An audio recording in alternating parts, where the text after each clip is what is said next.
Saudi अरेबियामधून कच्च्या तेलाचे जहाज मुंबईमध्ये पोहोचलेत। हल्ल्यापासून वाचण्यासाठी सिग्नल सिस्टीम बंद ठेवण्यात आल्याची माहिती होती। तर लायबेरियाचे झेंडे लावून शेनलॉंग हे जहाज मुंबईमध्ये दाखल झालं। या जहाजानं 1,35,335 टन कच्चं तेल मुंबईमध्ये आणलंय।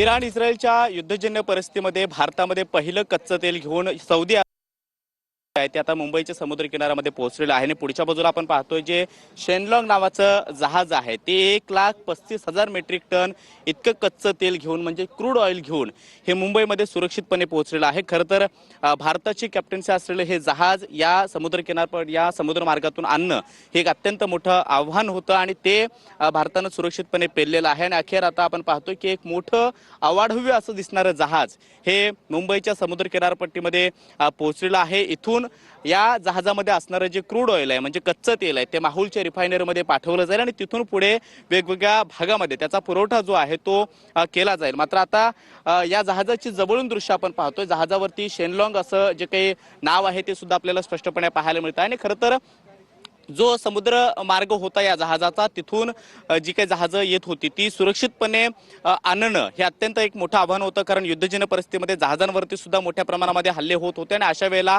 जहाज सुरक्षितपणे ठेवणं आणि खास करून कच्चं तेल पूर्णपणे भरलेलं जहाज सुरक्षितपणे ठेवणं ही एक मोठी रिस्क होती आणि ती सुद्धा आपण पाहतोय की आता हे जहाज सुरक्षितपणे मुंबईच्या समुद्र किनाऱ्यामध्ये आणून भारताने ती रिस्क जी आहे ती व्यवस्थितपणे पार पडलेली आहे। आता इथून माहुलच्या रिफायनरीमध्ये हे कच्चं तेल पाठवण्याची सगळी तयारी जी आहे ती सुद्धा करण्यात आलेली आहे। कॅमेरामन योगेश सोबत मी कृष्णा सोनारवाडकर, TV9 मराठी, मुंबई।